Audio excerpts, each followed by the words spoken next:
प्यारे बच्चों, पाठ है नवयुवकों के प्रति। सबसे पहले हम इसकी पंजाबी हिंदी पुस्तक से अपनी कॉपी पर लिखेंगे, देवनागरी गुरमुखी से वो भी अपनी कॉपी पर लिखेंगे, और उसके बाद आते हैं शब्दार्थ। शब्दार्थ हम समझेंगे।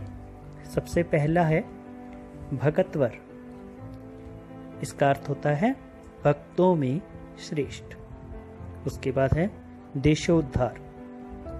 इसका अर्थ होता है देश का उद्धार करना। आगे है योग। इसका अर्थ होता है सहयोग। आगे है कौमार यानी युवावस्था।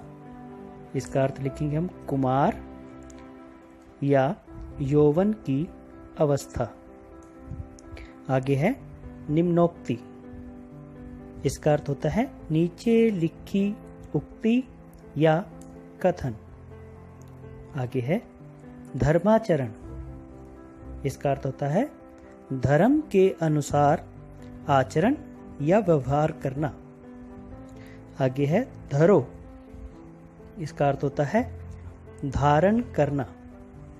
आगे हम कविता के प्रश्न उत्तर लिखेंगे। पहला प्रश्न है, इस कविता के कवि का नाम लिखें। उत्तर आएगा, इस कविता के कवि का नाम मैथिली शरण गुप्त है। ध्यान से इसे अपनी कॉपी पर लिख लें।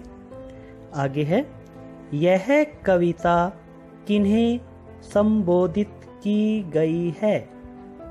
इसका उत्तर आएगा, यह कविता नवयुवकों को संबोधित की गई है। आगे है, जो कुछ पढ़ो तुम कार्य में भी साथ ही परिणित करो। इस काव्य पंक्ति का अर्थ लिखें। तो इसका अर्थ है, इस काव्य पंक्ति का अर्थ है कि हे नवयुवकों, तुम अपने जीवन में जो कुछ भी शिक्षा एवं ज्ञान ग्रहण करो, उसे अपने कार्य में तथा जीवन में भी अपनाओ। आगे प्रश्न है, नवयुवकों के सम्मुख कौन से दो पथ हैं? उन्हें किस पथ का चुनाव करना चाहिए? उत्तर आएगा, नवयुवकों के सम्मुख असंयम और संयम दो पथ हैं। उन्हें संयम पथ का चुनाव करना चाहिए। इसे ध्यान से कॉपी पर लिखकर याद करो। धन्यवाद।